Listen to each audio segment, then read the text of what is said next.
Yeah, there you go. Chive action. And black pepper to finish. And this is how you make State Bird Provisions legendary fried quail.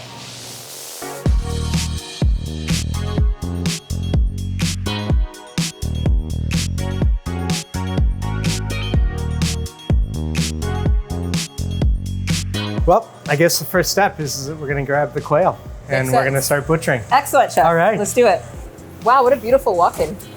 Why, thank you. We take a lot of pride. Yes. I know, aren't these gorgeous? babies. Yeah. So what we have here is we've got some of the finest quail. How many quail do you think you go through a service? That's a good question. Ashwin, what do you think? It's got to be around 40 to 50. Okay, wow. Every 40 night. to 50 whole quail. Obviously, it's the namesake of the restaurant. We cannot be out of quail. Yeah, it's our state bird. Makes sense. So what's the first step, Chef? We like to just remove the backbone. Yes. And so what we'll do is we'll take a pair of scissors and we just cut right through the backbone. We found that this process is so much better than using a knife. Yes.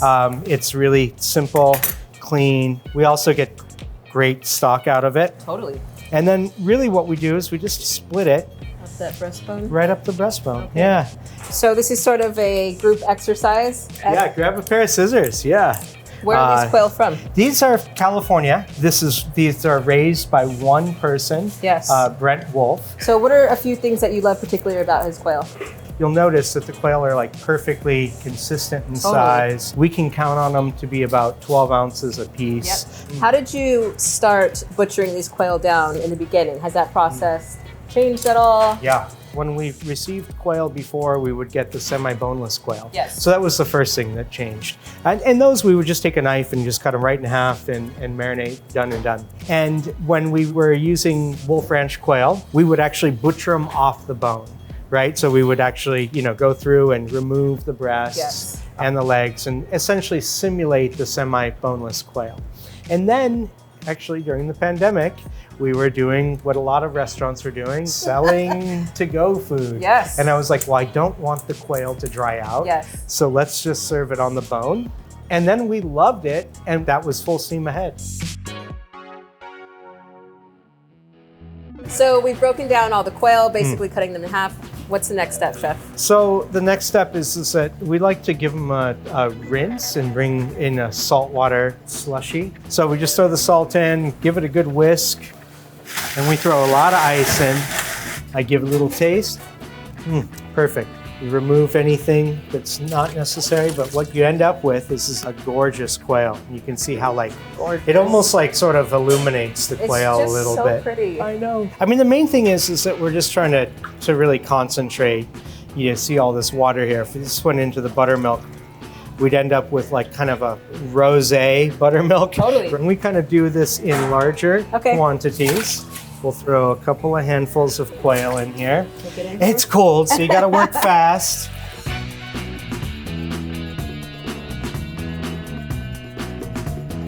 Now that they've been rinsed, they've got a light touch of the salt water. Yes. We store them on racks. We'll put those in for tomorrow, these guys, and we'll remove yesterday's that are already dried out for Amazing. today. And away we go. Bye, birdies. Okay, we're gonna swap out. Okay. So you can see yesterday's quail. Love it. Yeah. I live for this look. Yep. You'll notice that it's directly across from the fans. So for 24 hours, the quails are just getting really kind of pounded, but look how dry they are. Oh, wow. You can see a little bit of the oil, the fats from the skin. They kind of come to the surface, and that's what we're looking for. It's just that gorgeous flavor. We're gonna take these upstairs and we're gonna put them in the buttermilk marinade. Oh, buddies. And they'll sit there for another day. Excellent. Yeah.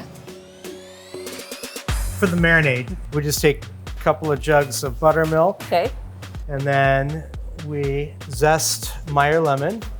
We use just a ton of citrus. The aromatics are amazing. I know. And obviously zesting over the buttermilk and not into a vessel, then put in is important because it captures all those oils that come off. So buttermilk, lemon zest, and black pepper. Beautiful. And that's it. You go ahead and pour that in. Okie dokies. All of it? Yeah, all of it. Ironically, this recipe is something that I created at another restaurant. And it was like one of those dishes that you serve to 100 people like 99.8% of them love it, Yes. right? The other 0.2%, like who cares? And I was like, I could build a whole restaurant around this dish. Absolutely. And that was a joke. And obviously we did. But you did. Incredible. Yeah, so we just sort of lay the quail right in. We'll just sort of build this up like yeah, go ahead. Like a little lasagna. Right. So in this process, I imagine over time, there's a system that's being built, right? Instead of just sort of dumping in the quail and pouring the marinade over, you want to give the quail this like equal opportunity for deliciousness. Yeah, I mean, presentation is not the beginning and the end of good food. I think it's the process as well. So cook with intention, organize yourself with intention. Absolutely. All those things really make a big difference. Is this how you came up with the name of the restaurant? Yeah. Wow. You know, it was kind of the place name, right? That was like the holder, right? I was like, oh, we're gonna call this state bird with provisions, right? And we just never really thought up of a better name. So here we are. You can see what I love is this. Just look at that, like, oh, goodness. I'm excited. Can't wait to see the final product.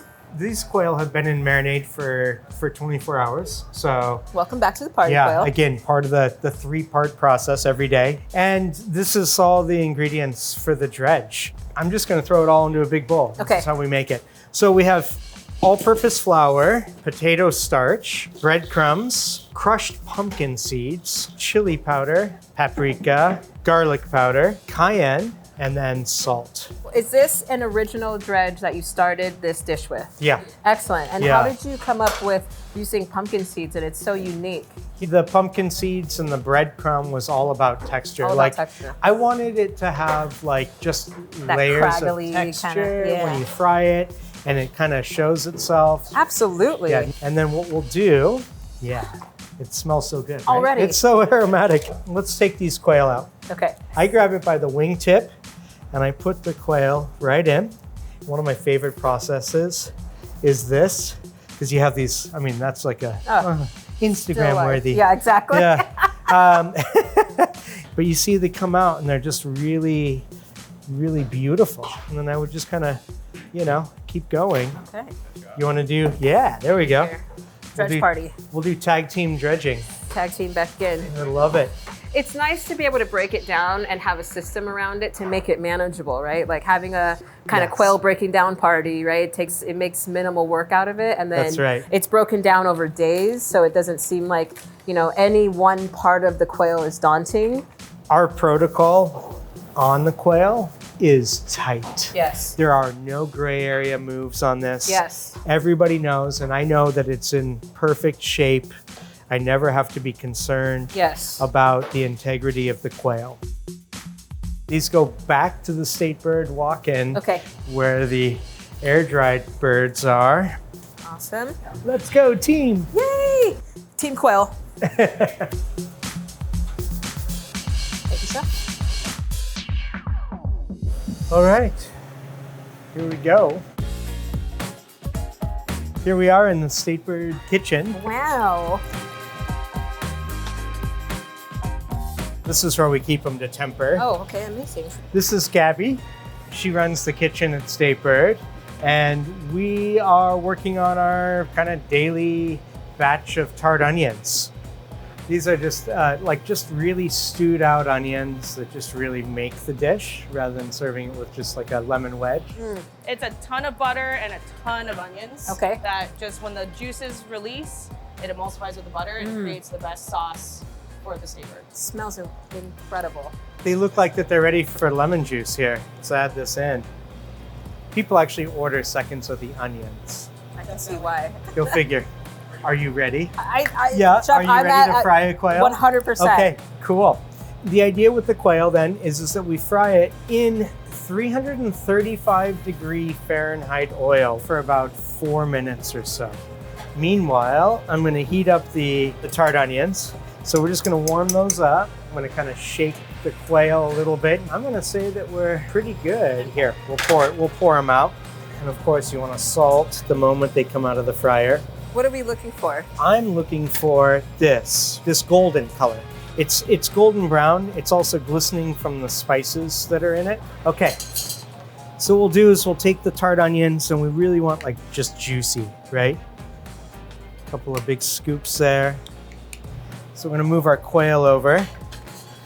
And essentially we're just gonna cut them right between the breast and the leg. Okay. I love that crackle.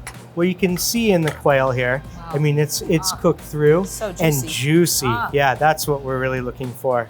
And then we garnish with a real generous pile of Parmesan cheese. And then what we'll do is we'll take some chives, just because, yeah, chives really complete a dish in my mind. Absolutely. Yeah. Would you mind just sprinkling it all over? All over, yes, chef. Please. And then I like a generous heap of black pepper, since we've already got black pepper in there. There we go. Wow. This is the dish. Done and done. Gabby, you want a piece? What are you a leg or? I'm a body person. I'm a breast person. That's why I always say body. Well, I like to say I'm a leg man. The moment I've been waiting for. Thank you, Quail. Cheers. Thank you, chefs. Yes. Oh my God. Good job. Magic. This is like a core memory happening in real time for me right now, because you can totally like feel it, right? There's intentionality throughout the entire experience of the dish. It's been a 3-day process, but it's so simple on the eye, right? It's not too precious. Yeah. Yeah, incredible, chef. I think that's what makes food really delicious, is articulation and simplicity. Yes. I had to go in for this Yeah, leg. please. I know, it's so good.